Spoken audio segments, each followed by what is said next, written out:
간혹 가다가 교도소를 방문하게 되면 자신이 죄를 짓지 않았는데도 불구하고 억울하게 누명을 쓰고 감옥에서 살아가는 그런 억울한 경우를 보게 됩니다. 저희도 한 2달에 한 번씩 그린 헤븐에 있는 교도소를 몇 분들하고 방문하고 있습니다. 그런데 그곳에도 한 청년 하나가 자기는 사람을 죽이지 않았는데 그 근처를 지나다가 차에 총이 있다는 이유 하나로 살인 누명을 쓰고 20년 형을 받고 복역 중에 있습니다. 너무 억울해서 변호사를 쓰고 하려고 해도 안 되는 거예요. 그래서 내가 법학을 공부해야 되겠다. 그래서 교도소에서 몇 년 동안을 법을 공부하고, 그런데 혼자서 감옥에서 자기의 누명을 벗고 해서 공부하고 법학 공부를 공부하는 것이 쉬운 일이 아니죠. 결국은 또 그 일도 포기하고 그냥 억울하더라도 그 형을 지금 살아야 되는 그런 형편에 있습니다. 그리고선 차라리 그 사람을 용서하자. 그래서 그 사람을 용서하게 됐다는 이야기를 듣고 참 저도 마음이 안타깝고, 또 그 사람을 용서할 수 있다고 하는 것, 그 숭고한 그 사람의 또 사랑 앞에서 참 고개를 숙일 수밖에 없는 것을 경험하게 되었습니다. 한 번은 어느 청년이 억울하게 살인 누명을 쓰고 감옥살이를 하게 되었습니다. 그런데 그 청년을 사랑하는 어린 여동생이 자기 오빠가 살인했는데 자기 오빠는 그럴 사람이 아니고 무죄라는 사실을 알았습니다. 그래 이 어린 소년이 고등학교를 졸업하고 대학을 갔습니다. 자기가 법학을 공부해야 되겠다. 법학을 준비하고 법대를 가서 변호사가 되었습니다. 그리고 변호사가 돼서 자기 오빠를 위해서 법정에 서서 또 증거들을 가지고 해서 20년 만에 오빠를 감옥에서 구출해냈다는 그런 이야기가 있습니다. 그러면 자유라고 하는 것, 승리라고 하는 것은 그냥 쉽게 얻어지는 것이 아닙니다. 오랜 시간 동안 너희가 정말 사랑하는 오빠를 위해서 희생하고 헌신하면서 노력한 결과를 통해서 그의 희생과 수고의 열매를 통해서 자신의 오빠가 자유를 맛보게 되는 것입니다. 자유와 승리는 누군가의 희생과 값비싼 헌신을 통해서 얻어지는 노력의 산물인 것입니다. 미국이 영국과 독립전쟁을 벌이면서 승리하고 결국은 독립을 얻게 되었습니다. 우리가 이 땅에서 정말 이민자의 나라에서 저희들이 자유를 누리며 행복을 사는 것도 그 누군가의 희생과 수고의 노력을 통해서 이루어진 것입니다. 미국이 영국으로부터 독립한 뒤에 1787년 11월 13일에 미국의 헌법의 초안을 작성한 토마스 제퍼슨이 자신의 친구인 윌리엄 스미스에게 이런 편지를 보냈습니다. 자유라고 불리는 나무는 때때로 애국자들과 독재자들의 피에 의해서 새롭게 됩니다. 그러나 자유는 결코 공짜로 얻어지는 것이 아닙니다. 항상 피의 대가를 지불해야 합니다. 우리가 지금 자유와 행복을 누리고 있다면 그것은 공짜로 얻어진 것이 아니라 그 누군가의 희생과 헌신을 통해서만이 얻어지는 노력의 결과이고 그것을 우리가 누리고 있다고 하는 것입니다. 여러분, 오늘 우리가 이 아름다운 성전에서 예배를 드리고 있다면 이 성전이 세워지기까지 그 누군가의 희생과 헌신을 통해서 이 아름다운 성전이 세워진 줄로 믿습니다. 물론 하나님께서 도우셨을 것입니다. 그런데 그 하나님도 누군가의 손을 통해서, 누군가의 발을 통해서 일을 시작하셨을 때에 그럼 우리가 이런 아름다운 성전을 소유하게 되고 예배를 드리는 것입니다. 지난주일에 저희들이 창립 40주년 감사 예배를 드리면서 지난 30년 동안 40년 동안 이 교회를 지키시면서 그분들에게 감사의 마음을 전했습니다. 그것으로 우리의 마음을 다 전했다고 생각하지 않습니다. 너무나 부족하죠. 그렇지만 하나님께서 그들의 수고와 희생을 아시고 정말 하늘에 많은 더 큰 상급을 준비해 놓으시라고 믿습니다. 이스라엘 백성들이 여호수아와 함께 이제 요단강을 건너서 가나안 땅으로 들어가게 되었습니다. 그런데 가나안 땅에 들어가서 처음 그 땅을 밟을 때에 제일 먼저 앞에 놓여진 것이 여리고 성이라고 하는 막강한 성읍입니다. 여호수아 1장 3절에 보시면 내가 모세에게 말한 바와 같이 너희 발바닥으로 밟는 것은 모두 내가 너에게 주었노니. 하나님께서 모세에게 이미 약속하셨습니다. 내가 발바닥으로 밟는 땅은 다 너에게 주겠다고 약속하셨고, 여호수아에게도 내가 모세에게 약속한 것처럼 내가 밟는 땅을 다 주겠다고 약속하셨습니다. 그 약속은 지금 우리에게도 동일한 것입니다. 내가 밟는 땅은 내가 다 주겠다고 하는 그 약속은 하나님의 백성들에게 주시는 동일한 하나님의 축복의 말씀입니다. 그런데 하나님은 그 가나안 땅, 약속의 땅을 주신다고 하면서 그 땅은, 그 승리는 전쟁 없이, 싸움 없이, 아무런 노력 없이 그저 공짜로 저절로 얻어지는 것이라고 말씀하지 않으셨습니다. 하나님이 약속하신 가나안 땅이라 할지라도 그 가나안 땅을 소유하기 위해서, 하나님의 뜻을 실현하기 위해서는 거기에 따른 수고와 희생과 헌신이 있어야만 그 땅이 자신의 기업이 될 수 있다고 하는 것입니다. 하나님의 비전을 향해 나아가는 하나님의 백성들에게도 여전히 넘어야 할 장벽이 있고 무너뜨려야 할 성벽들이 있습니다.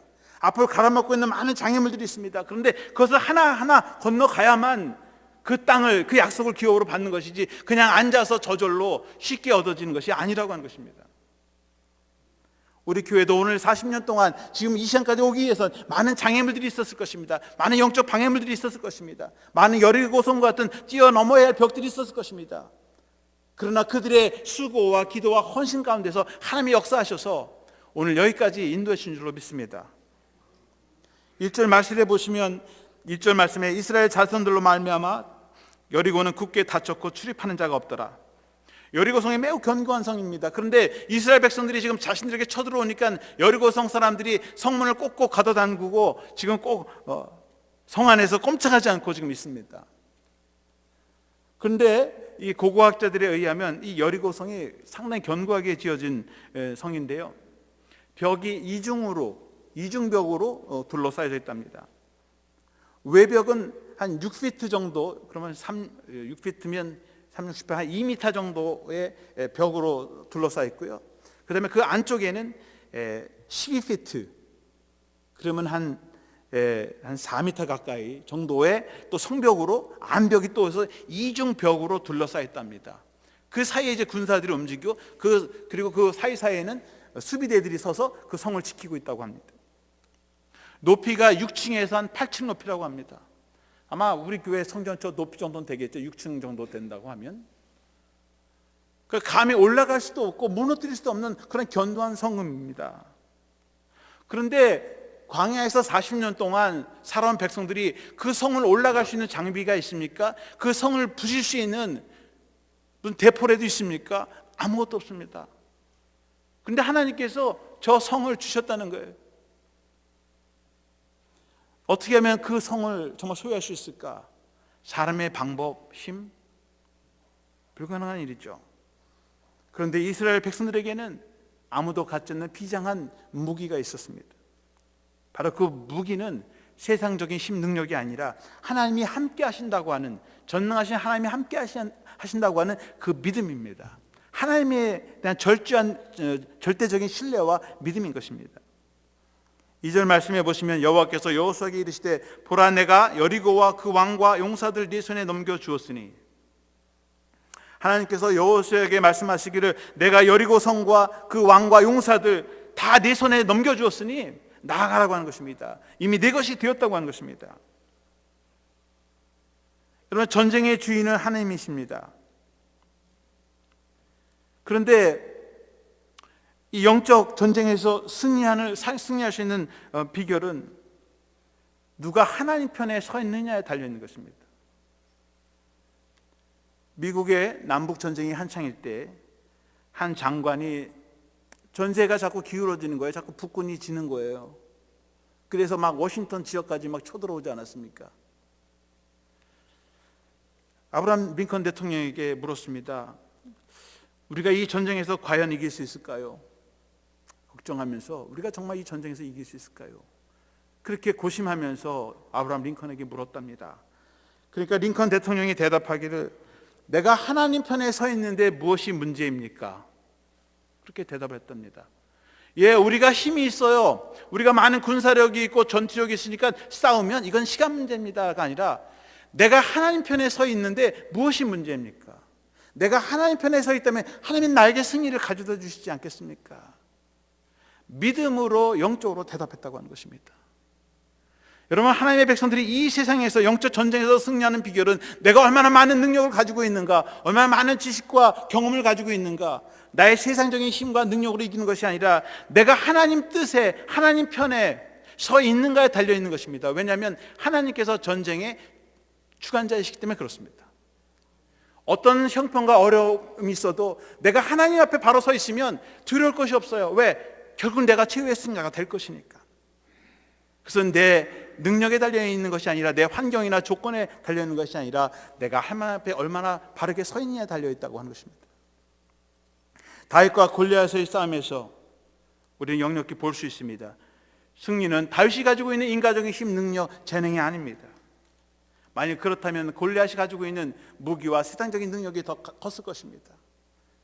다윗이 이겼을 수 있는 비결은 골리앗보다 더 칼을 잘 쓰고 활을 쓰고 뭐 돌팔매를 잘 던져서가 아니라 다윗이 하나님 편에 서 있었기 때문에 하나님은 다윗의 편을 들어준 것입니다.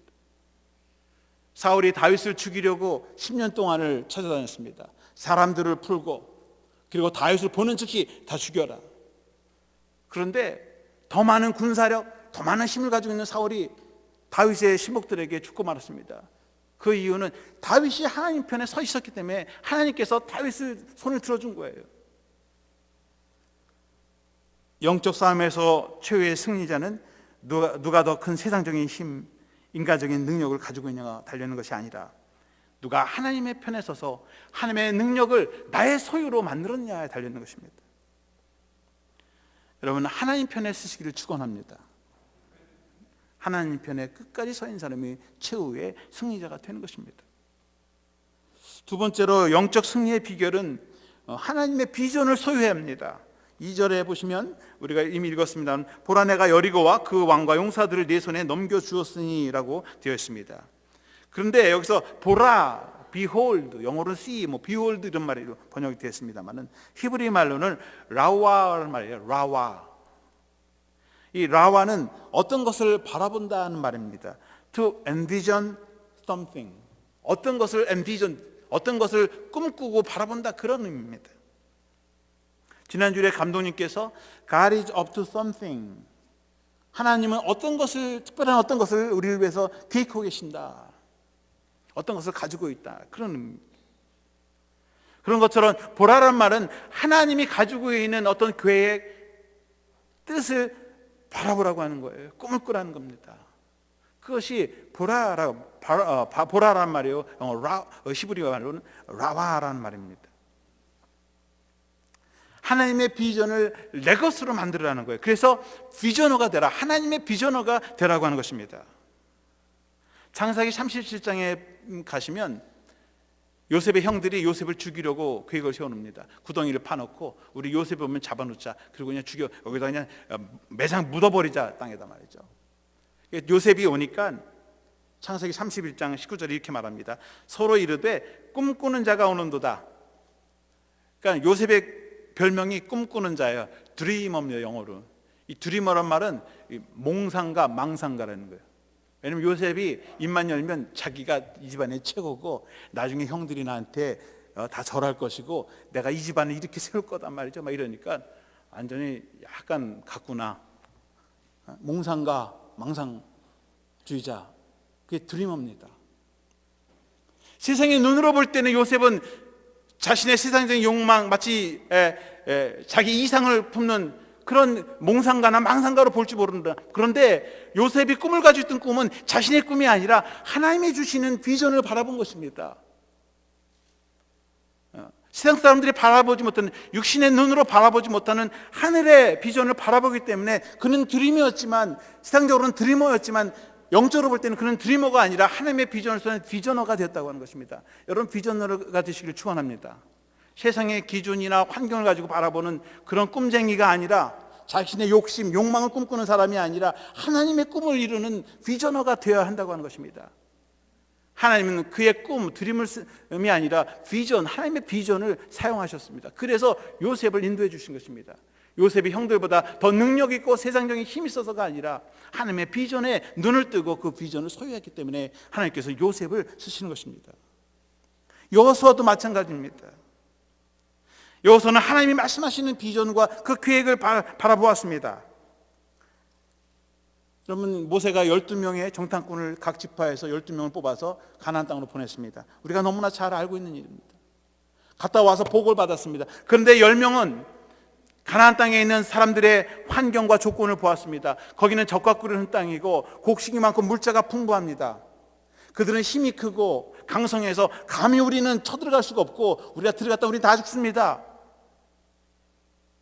그들이 가지고 있는 세상적인 자기 눈에 비춰지는 환경을 바라보면서 우리는 불가능합니다 그랬습니다. 그런데 갈렙과 여호수아는 아니요, 그들은 맞습니다. 그들의 땅은 젖과 꿀이 흐르는 땅입니다. 그들은 많은 물자를 가지고 있고 그들은 우리 힘이 강합니다. 그러나 하나님이 함께 하시면 우리는 그것을 우리가 소유할 수 있습니다. 그러니 다 올라가서 우리가 칩시다. 이스라엘 백성들은 두 사람 보면서 저런 둘이 몽상가들, 현실도 모르고 어디를 저기 쳐들어가냐고. 민수기 13장 30절에 갈렙이 모세 앞에서 백성을 조용하게 하고 이르되 우리가 곧 올라가서 그 땅을 취하자 능히 이기리라. 갈렙과 여호수아는 세상의 눈으로 세상을 바라보는 것이 아니라 하나님의 눈으로 하나님의 비전을 바라보고 그 비전을 갖고 있었기 때문에 그 두 사람은 가나안 땅에 들어가서 여호수아도 갈렙도 기업을 유산으로 받을 수 있었던 것입니다. 하나님은 비전을 축복하시고 사용하시고 그들에게 그 비전을 성취하도록 인도하십니다. 잠언 29장 18절 말씀해 보시면 묵시가 없으면 백성이 방자에 행하거니와 그랬습니다. 영어로는 Where there is no vision, the people perish. 여기서 묵시란 말은 비전이에요. Where there is no vision, 비전이 없는 곳이면 그곳에 사는 사람들, 비전이 없는 사람들은 the perish, 망하게 될 것이다. 비전이 없는 사람들, 비전이 없는 개인, 비전이 없는 가정, 비전이 없는 기업, 비전이 없는 교회는 망하고 말 것이다. 비전이 없는 나라, 민족도 망하게 될 것이라고 하는 거예요. 그래서 하나님께서는 이스라엘 백성들에게 가나안 땅이라고 하는 비전을 주셨고 그 비전을 통해서 역사하시는 것입니다. 어떤 사람은 말합니다. 비전이 우리 안에 내면적으로 구체화되면 사명감이 된답니다. 듀티가 된다고 합니다. 비전이 바깥으로 표출되면 헌신이 된답니다. 에스퍼레이션, 열정, 그것도 나타날 수 있고요. 비전이 위를 바라보게 되면 그것이 믿음이 된다고 합니다. faith가 된다고 합니다. 비전이 아래를 내려다보게 되면 순종, 희생이 된다고 합니다. 그래서 비전의 다른 이름들은 사명, 헌신, 믿음, 순종 이런 것들이 비전을 갖고 있는 사람들이 가지고 있는 나타나는 특성들입니다. 만일 나에게 사명이 없다, 헌신하려고 하는 마음이 없다, 열정이 없다, 하나님에 대한 믿음이 없다, 순종이 없다면 생각해 보아야 됩니다. 도대체 나의 비전은 무엇인가? 그래서 하나님의 비전을 꿈꾸는 사람들은 이런 것들을 무장하게 돼서 하나님의 전신갑주를 입게 되는 것입니다. 3절에 보시면 너희 모든 군사는 성을 둘러 성 주위를 매일 한 번씩 돌되 엿새 동안을 그리하라.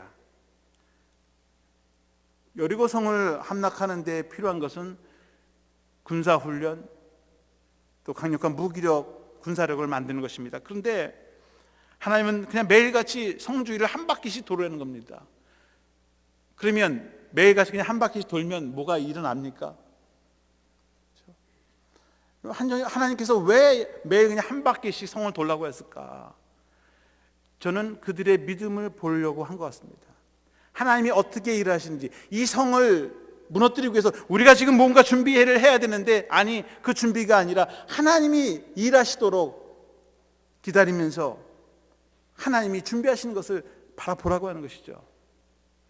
내 생각, 내 방법, 내 능력을 앞세우지 말고 하나님의 인도하심을 받아서 어떻게 하나님이 역사하실 건지를 바라보면서 기대하는 마음으로 순종하면서 따라가라고 하는 것입니다.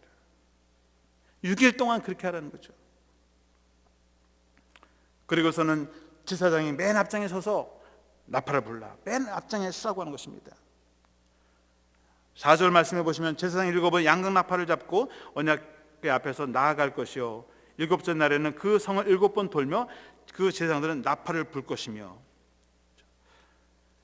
전에 요단강을 건널 때는 언약궤가 제일 먼저, 언약궤를 맨 제사장들이 제일 먼저 나갔는데요, 여리고성을 치려고 할 때는 언약궤보다도 7명의 제사장을 세우고 그 제사장들이 양강나팔, 양뿔로 만든 그 나팔을 들고 불며 나가라는 거예요. 다르죠? 왜 언제나 하나님의 말씀을 앞세워서, 법궤를 앞세워서 나가라고 왜 이번에는 제사장들이 나팔을 불면서 먼저 앞장을 세우려고 하는가? 도대체 나팔이 뭘 의미하는가? 저 궁금해졌습니다. 그래서 한번 성경을 찾아봤습니다. 도대체 나팔 소리가 뭔가? 제사장이 불어대는 나팔 소리가 뭔가? 나팔 소리가 보니까 요한계시록에 많이 나와요. 이 말씀도 잘 전해야지 잘못하면 이상한 오해를 받습니다. 요한계시록 4장 1절에 보면 이런 말씀이 있습니다. 이후에 내가 보니 하늘에 열린 문이 있는데 내가 들은 바 처음에 내가 말하던 나팔 소리 같은 그 음성이 이르되 이리로 올라오라. 이후에 마땅히 일어날 일들을 내가 내게 보이리라 하시더라. 사도 요한의 기도 중에 나팔 소리, 처음 들었던 나팔 소리 같은 음성이 들리는데 그 음성이 하나님의 음성이고 하나님의 말씀이 선포되는 소리예요. 이리로 올라오라. 이후에 마땅히 일어날 일들을 내가 내게 보이리라. 일로 올라오라. 하나님의 나라로 올라오라. 영적으로 하나님의 그 경지에 올라가서 일어날 일들을 보여주신다는 거예요. 다시 말하면 나팔 소리라고 하는 것은 하나님의 음성이고 하나님의 비전이 성취되는 것이죠. 계시록 10장 7절에 보시면 7째 천사가 소리내는 날 그의 나팔을 불려고 할 때에 하나님의 그의 종 선지자들에게 전하신 복음과 같이 하나님의 그 비밀이 이루어지려 하더라. 7번째 천사가 나팔을 불려고 할 때에 선지자들에게 하신 그 복음, 하나님의 말씀, 그 복음의 비밀이 이루어지는 역사가 일어난다는 거예요. 그러니까 제사장들이 나팔이라고 하는 건, 이 나팔 소리라고 하는 하나님의 비전을 제시하는 것이고 하나님의 말씀을 선포하는 것이고, 그리고 그 하나님의 말씀이 이 땅에 실현되려고 하는 준비 작업이라고 하는 것이죠. 그러니까 제사장들이 나팔을 불어대는 거예요. 그러니까 단위에서 목회자들이 하나님의 비전을 선포해야 되고 하나님의 말씀을 선포해야 되는 것이죠. 그것이 제사장들의 사명인 것입니다. 그런데 5절 말씀해 보면 제사장들이 양강나팔을 길게 불어 그 나팔 소리가 너에게 들릴 때에는 백성은 다 큰 소리로 외쳐 부를 것이라. 그리하면 그 성벽이 무너져 내리니 백성은 각기 앞으로 올라갈지니라 하시매. 제사장들이 양강나팔을 길게 부르라는 거예요. 그러면 그 나팔 소리가 들릴 때 백성들은 다 큰 소리로 외쳐 부르라고 하는 겁니다. 그러니까 나팔 소리와 함께 이스라엘 백성들이 함께 한 목소리로 내서 소리를 지를 때 여리고성이 무너져 내린다는 것입니다. 그래서 여러분, 우리 앞에 어떤 크고 작은 일이 있을 때 제일 먼저 우리가 해야 할 일은 한 목소리로 외치는 것입니다.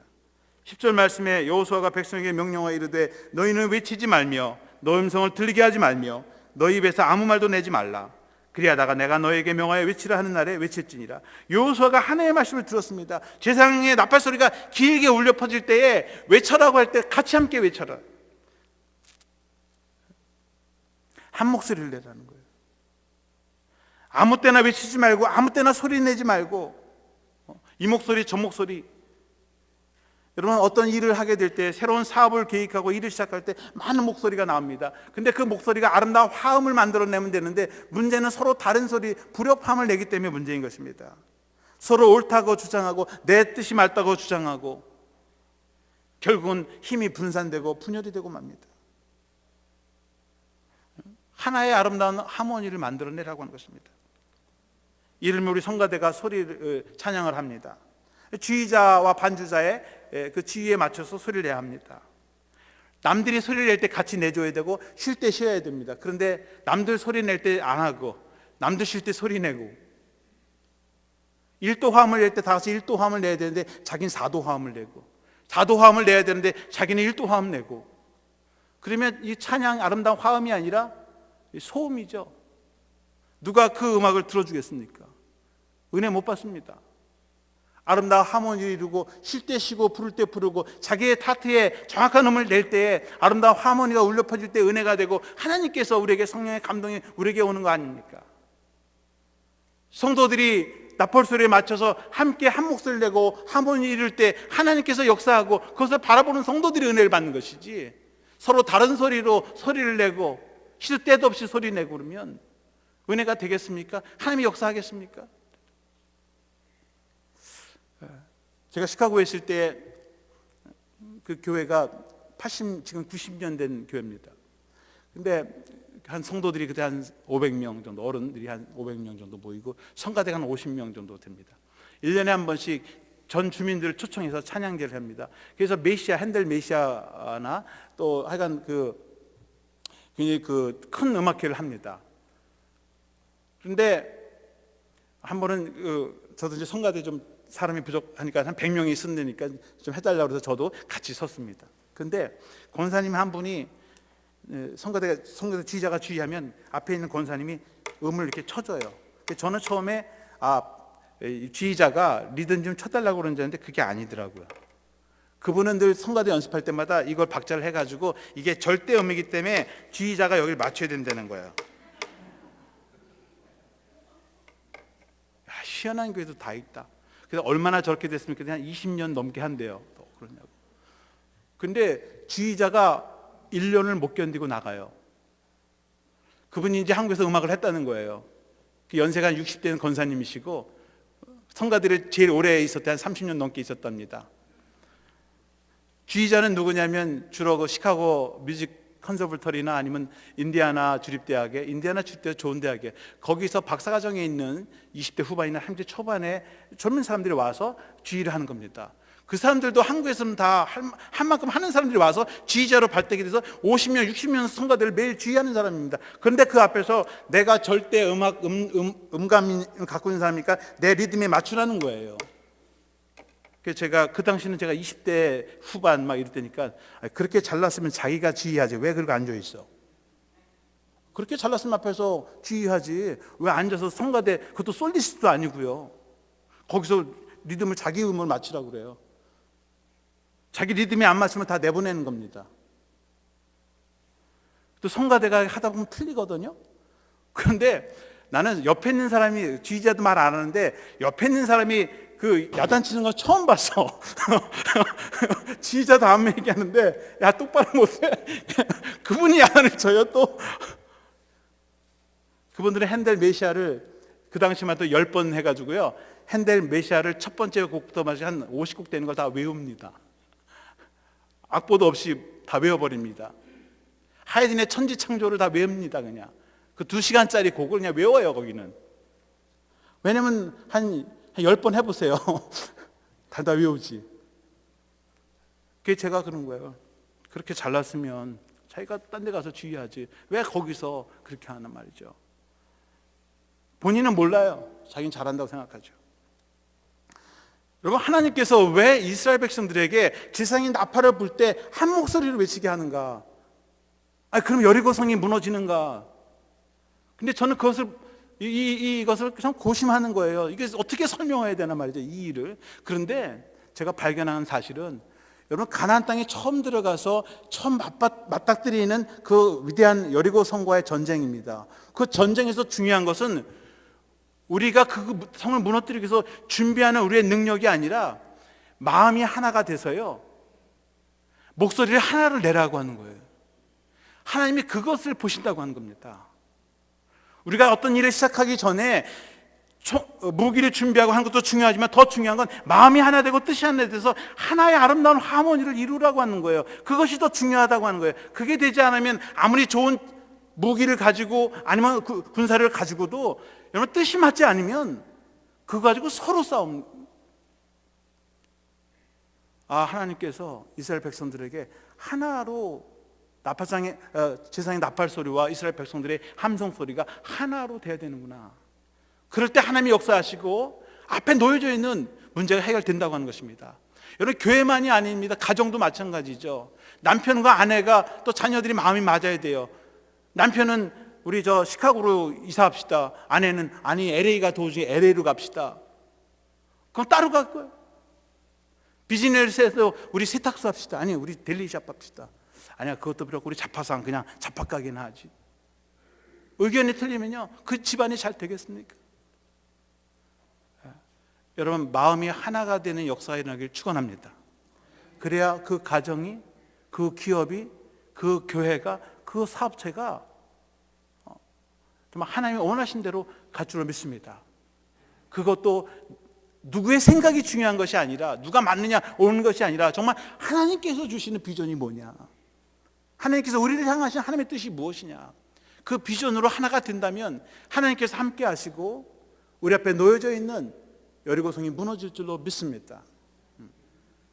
우리 믿었은 교회가 이제 온 성도들이, 목회자들이 한마음 한뜻 되어서 이제는 함께 한 목소리를 내야 될 때가 됐다. 그리고 새로운 비전을 향해서 나아갈 때 하나님께서 역사하시고 하나님의 그 비전을 성취할 수 있는 저와 여러분들이 되시기를 주님의 이름으로 축원합니다. 기도하겠습니다. 사랑과 은혜가 풍성하신 아버지 하나님, 이스라엘 백성들이 여리고성 앞에 왔을 때 하나님께서 저들에게 비전을 주시고 또 하나님의 때를 기다리는 믿음을 허락해 주시며 또 하나님이 정하신 때에 한마음 한뜻이 되어서 한 목소리를 내고 한 목소리로 외칠 때에 저들 앞에서 여리고성이 무너진 것처럼, 여러분 우리 인생길에 어떠한 여리고성이 우리 앞을 가로막을지라도 우리의 마음이 하나가 되게 하여 주시옵소서. 가정의 목소리가 하나가 되게 하시고 직장과 일터의 목소리가 하나가 되게 하시고 우리 교회와 성전에 온 성도들이 한마음 한뜻 되어서 한 목소리를 외치게 하여 주시옵소서. 그래서 하나님의 비전이 이루어지게 하시고 하나님의 기업을 소유하게 되는 역사를, 그 능력과 기적과 또 부흥의 역사를 체험하고 맛보는 성도들이 되게 하여 주시옵소서. 믿사옵고 우리 주 예수 그리스도의 이름으로 기도하옵나이다. 아멘.